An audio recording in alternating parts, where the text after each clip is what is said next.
longtime local DJ and band discoverer. Oedipus first made a name for himself as program director of former rock radio station WBCN, spinning records, talking politics, scoring interviews with big names like Beck, the Clash frontman Joe Strummer, not to mention one of his all-time heroes and mine, the late, great David Bowie, and boy, could he pick 'em. Even getting a shout-out from the Police when they were inducted into the Rock and Roll Hall of Fame in '03.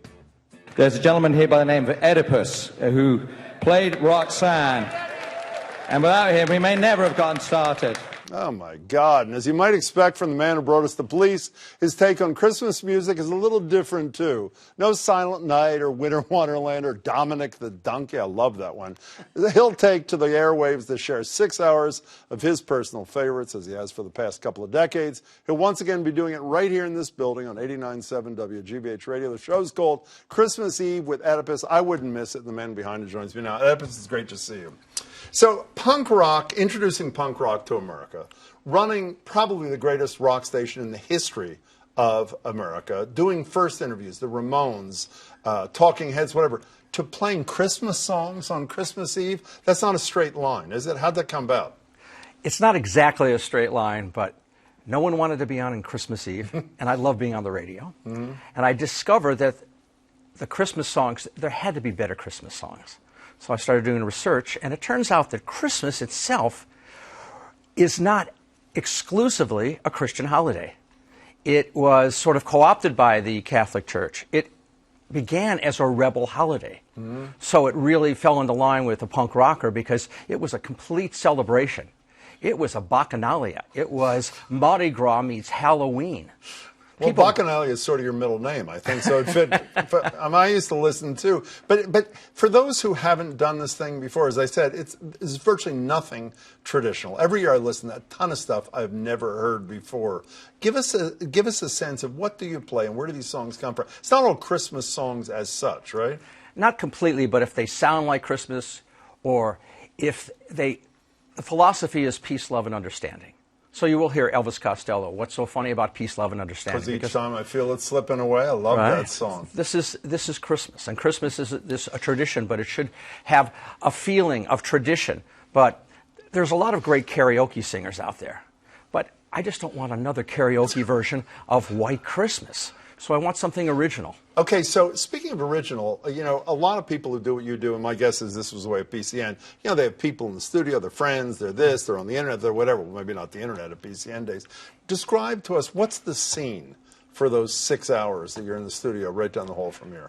Well, right down the hall from here, I don't know if people know, this place is mammoth. Yeah, it is mammoth. And I'm the only one here. Okay, so you're the only one here. What's going on in the studio? Well, there's a candle lit. Hold on, I don't have it lit, but I have a candle. Okay, there's a candle lit. What else? Glass of red wine. I have that too, by the way. I have that just for you. I brought one for myself. I know no one's in there. But you were there Cheers. Totally by yourself. Totally by myself. No guests. No internet, no calls, no nothing. Guests.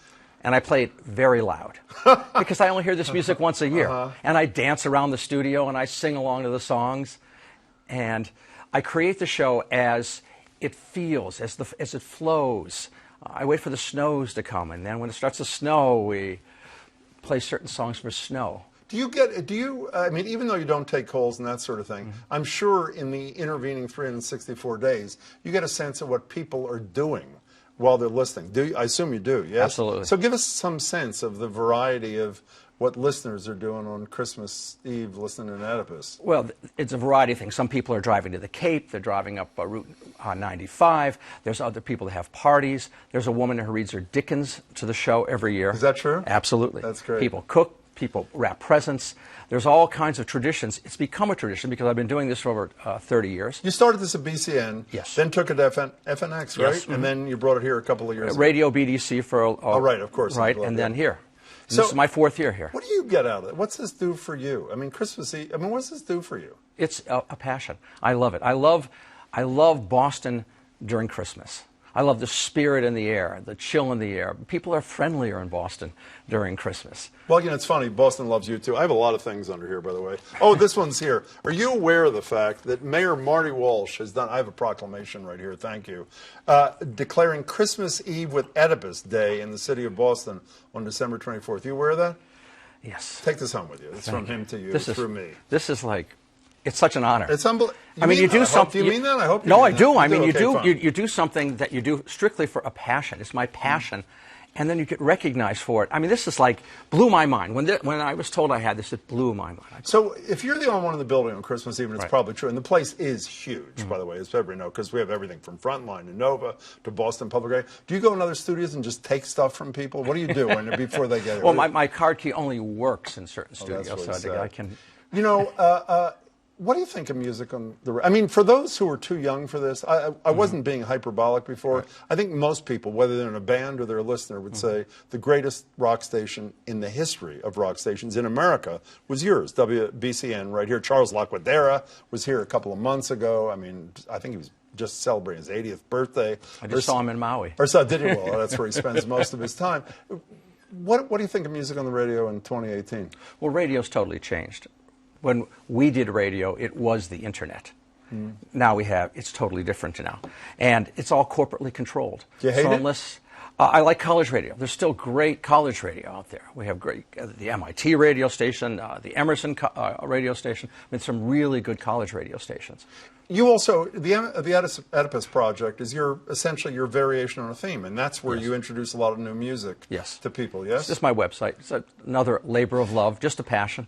You know, before you go, though, going back, I mean, David Byrne, I love talking. I mean, all these people I mentioned, how often did you know when you were speaking to people like that for the first time they were ever on radio, what their futures were going to be like? Did you feel it in you that... I just felt a greatness. A number of artists I thought should be bigger. They weren't, but others, we just loved the new music. I loved the songs and what they did for me and the spirit that they were being created. I mean, you meet these artists and nobody knows them. Nobody knows you two. Nobody knows the Clash. And then suddenly, out of nowhere. Do you know the police shout-out was coming before it came? Definitely not. Pretty great, huh? Yeah, and I was sitting in the audience, and it was like, oh, my God, just like this. It blew my mind. Speaking of greatness, Christmas Eve's greatness, congratulations to you. Enjoy it. Cheers. Oedipus. That's good, too. You can catch Christmas Eve with Oedipus a week from tonight. It's December 24th. I wouldn't miss it. Starting at 6 p.m. on 89.7 WGBH.